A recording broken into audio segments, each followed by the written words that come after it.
మనం ఇప్పుడు మరుగుదొడ్లు స్నానపు గదులు వివిధ మూలల్లో పెడితే కలిగే దుష్ఫలితాల గురించి తెలుసుకుంటాం. ముందు ఆగ్నేయ దిశలో బాత్రూమ్లు, ల్యాబరేటరీలు లేక మరుగుదొడ్లు, స్నానపు గదులు పెడితే కలిగే నష్టాలు లేదా కలిగే ఇబ్బందులు 9 విధాలుగా ఉంటాయి. మొదటిది కానీ ఫ్లాట్కి కానీ ఆగ్నేయ దిశలో స్నానపు గదులు, మరుగుదొడ్లు ఉండకూడదు. ఆగ్నేయ దిశలో అగ్ని ఉండాలి. నీటికి సంబంధమైన వస్తువులు ఉండకూడదు. అగ్ని నీరు వ్యతిరేక ధాతువులు కాబట్టి ఘర్షణలు ఉంటాయి. పనులు అనుకూలంగా సాగవు. అభివృద్ధి నత్తనడకగా సాగుతుంది. మొదటిది. రెండవ ఇబ్బంది ఏమిటంటే తూర్పుకి ధాతువు చెక్క, దక్షిణానికి ధాతువు చెక్క, రెండు చెక్కలే కలిసే చోటు ఆగ్నేయం. చెక్కను పండిస్తే అగ్ని పుడుతుందని శాస్త్రవచనం.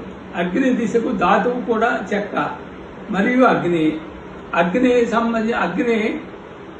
చెక్క సంబంధమైన వస్తువులు కాకుండా మరే వస్తువులైనా ఆగ్నేయ దిశలో అదృష్టాన్ని తగ్గిస్తాయి. మూడవ విషయం, ఆగ్నేయ దిశ సంపద కేంద్రం. అగ్ని సంపద కారకుడు, అష్టైశ్వర్యాలు కలిగి చేసే స్థలం కాబట్టి సంపద కేంద్రం బలహీనపడిపోయి సంపద వృద్ధి చెందదు, సంపాదన కూడబెట్టలేరు. నాలుగో ఇబ్బంది ఏమిటంటే ఇంటి స్త్రీలకు, ముఖ్యంగా ఇంటి యజమానురాలకి అనారోగ్య సమస్యలు తలెత్తుతాయి. శస్త్రచికిత్సలు కూడా జరిగే ప్రమాదం ఉంది. ఐదవ విషయం ఏమిటంటే ఇంటి జ్యేష్ఠపుత్రిక జాతకరీత్యా రాణించవలసినంతగా రాణించలేదు. ఆవిడకి కూడా ఆరోగ్య సమస్యలు, ఘర్షణలు తలెత్తుతాయి. ఆరో విషయం ఏమిటంటే జ్యేష్ఠపుత్రికకు రెండవ సంతానానికి ప్రేమ వివాహాలు జరిగే అవకాశం ఉంది. ఏడవ ఇబ్బంది ఏమిటి ఉంటుందంటే దొంగతనాలు, కోర్టు కేసులు, శత్రుత్వాలు ఉండే ప్రమాదం ఉన్నది. అగ్నిభీతి ఉంటుంది.